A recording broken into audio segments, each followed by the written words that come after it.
Severe trauma.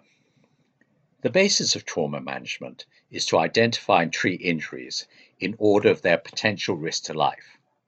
As a result, management is rarely an orderly progression through primary survey, secondary survey, investigations, and treatment. Often, secondary survey investigations may have to be delayed until after problems identified by the primary survey have been dealt with, and often by the time the patient is in the ICU. We're going to go through a case to illustrate some of these issues. You are asked to see a 25-year-old driver who was involved in a frontal impact motor vehicle accident with an impact speed of 60 kilometers per hour. He was wearing a seatbelt. The likely injuries can to some extent be predicted from the mechanism of injury.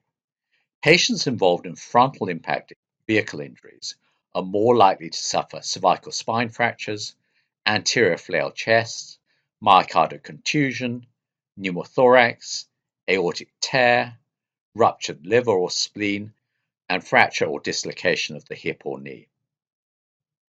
Your first priority is primary survey and immediate resuscitation. Start with A. His nose stridor and there is palpable gas movement. Then B. Chest expansion is reduced on the left and he's using accessory muscles. His respiratory rate is 35 per minute and his pulse oximetry is unrecordable. He has decreased breath sounds on the left, possible hyperresonance on the left, and tracheal deviation to the right. Moving to C, his blood pressure is 80/50, heart rate 120 per minute, his neck veins are distended, and he has cold peripheries with slow capillary refill. In trauma patients, shock is usually due to hypovolemia, but you should also consider tension pneumothorax, cardiac tamponade, myocardial contusion, and myocardial infarction. Clinical features of a tension pneumothorax are respiratory distress, tachycardia, shock, tracheal deviation, although this is a late sign, unilateral absence of breath sounds, hyperresonance, and distended neck veins. But beware that neck veins are often not distended if there's concomitant hypovolemia. The differential diagnosis is cardiac tamponade. Our case has features of a tension pneumothorax. So you perform a needle thoracostomy in the second intercostal space in the midclavicular line, and the diagnosis is confirmed by a gush of air. Remember, a chest drain should always be inserted following a needle thoracostomy. Typically in trauma, a 28 to 36 French gauge drain is inserted in the fifth intercostal space just anterior to the mid-axillary line. Of course, it is also important in trauma patients to obtain large bore IV access. The patient's circulation improves and now his blood pressure is 90/60 with a saturation of 95%. He's tachypneic but has symmetrical chest movement. What target blood pressure do we want?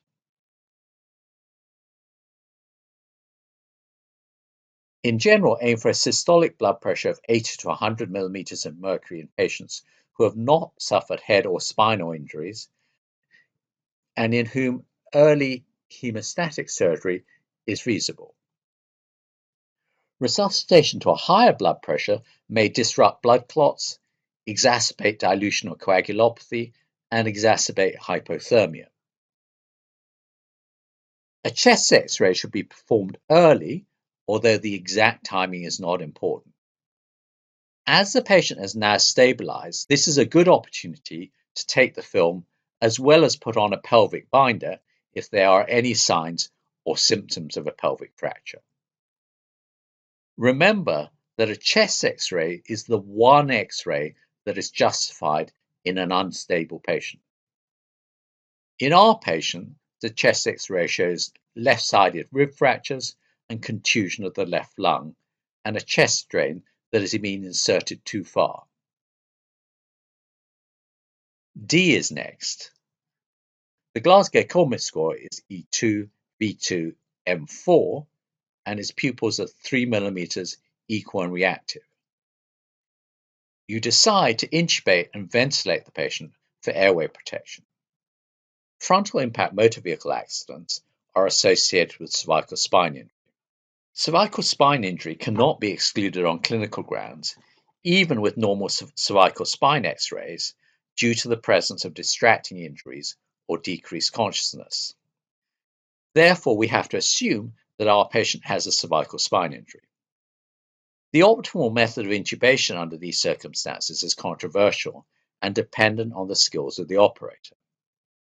You decide to attempt direct laryngoscopy and therefore need manual inline stabilization. What instructions would you give your assistant?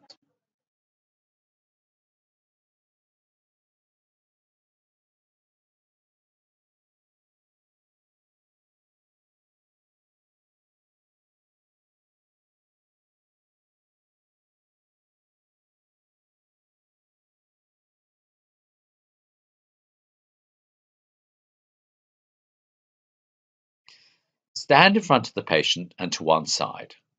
Hold the mandible and occiput with both hands, and maintain neck alignment without traction or counter traction. If you're going to use direct laryngoscopy, a rapid sequence induction is recommended. Pre-oxygenate the patient with a tight-fitting face mask and 100% oxygen for 3 to 5 minutes. Use cricoid pressure. This may cause subluxation of an unstable cervical spine, but there is no evidence that this results in a worse outcome. And use a bougie routinely. You fail to intubate the patient, but luckily the anaesthetist arrives and takes over. She decides to attempt direct laryngoscopy and intubation again after bag mask ventilation. In order to open the airway for bag mask ventilation, she performs a modified jaw thrust. To do this, she places her fingers on the ramus of the jaw and lifts the jaw anteriorly, using her thumbs to open the mouth. After bag mask ventilation, to ensure adequate oxygenation, she then intubates the patient successfully. The take-home message from this is that trauma patients are more difficult to intubate, and you should not attempt intubation unless you are skilled in intubation or it is a dire emergency. Airway protection, as opposed to airway patency, is not a dire emergency unless the patient is regurgitating or bleeding from the upper airway. The other take-home message is whenever you attempt intubation, it is vital to have a backup plan for failed intubation. As I mentioned before, the patient has a potential cervical spine injury, so it is important to immobilize the neck. You note that his blood pressure is now 75/40, with a heart rate of 120 per minute, despite transfusion of 2 liters of crystalloid blood. 300 mils of blood has been drained from his chest drain. His clinical features suggest he's lost around 30 to 40% of his circulating volume, is bleeding significantly, and should be given IV tranexamic acid early. There's no obvious external bleeding, so you need to consider sites of occult bleeding, such as the peritoneal cavity, the pleural cavity, major fractures, and retroperitoneum. He has a negative fast scan, but his blood pressure is 80/40, only with continued fluid resuscitation, and he has progressive abdominal distension. Is the bleeding source in the peritoneal cavity? Focused abdominal sonography for trauma, or FAST, is operator dependent and even in trained hands is insufficiently sensitive to exclude significant intra-abdominal injury. Unexplained blood loss, abdominal distension, and frontal impact motor vehicle accident make intra-abdominal bleeding very likely. Options for further investigation of abdominal injury include CT abdomen and laparoscopy. But CT is contraindicated in this case because of hemodynamic instability. So a decision is made to progress to emergency laparoscopy. Post-operatively, the patient comes to the ICU and is admitted by one of your colleagues. What history would she want from the anaesthetist? It would be important to know the mechanism of trauma, identified injuries, injuries that have been excluded, operative findings, supportive and definitive treatment, blood loss and blood or fluid transfused, laboratory results, and past medical history and drug allergies. She should then check the ABCs, checking the position of the ET tube and that it's properly secured. She should then go on to check both sides of the chest are moving and are being adequately ventilated, the saturation and the arterial blood gases. She should make sure there is an adequate IV access and appropriate monitoring. Assess the blood pressure, heart rate and perfusion, level of consciousness, and limb movements. The cervical spine should be kept immobilized until cervical spine injury has been excluded. In addition, it is important to prevent hypothermia. It is also important to identify or exclude other injuries by conducting a secondary survey. Remember that you did not get beyond the primary survey before the patient had to go for a laparoscopy. This involves a thorough head-to-toe examination, which should include examination of the scalp, eyes, maxillofacial region, spine, neck, and perineum, as well as more obvious areas such as neurological system, cardiovascular system, chest, abdomen, pelvis, and limbs.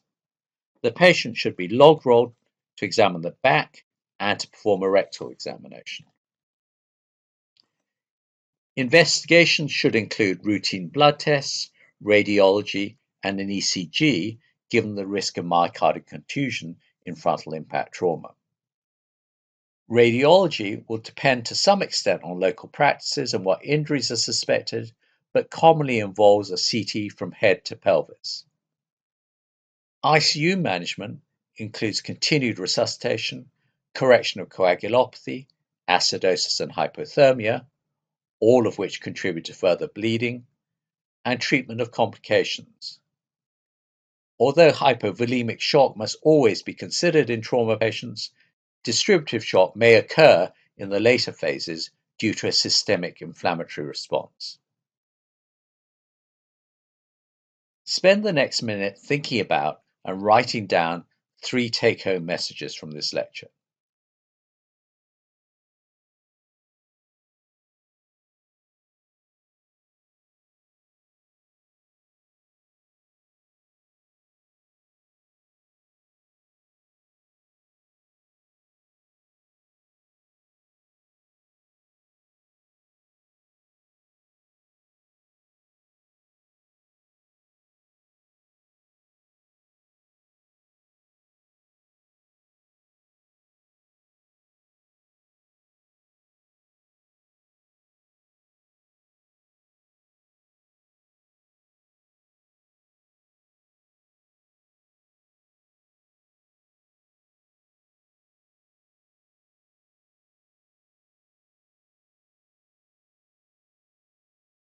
In summary, start with a primary survey using a methodical ABCDE approach and resuscitating as you assess. If an immediately life-threatening injury is identified, it may be necessary to interrupt your assessment for emergency treatment. A secondary, more detailed survey should be carried out after the primary survey or after emergency treatment of any immediately life-threatening injury. This should be supplemented by appropriate imaging.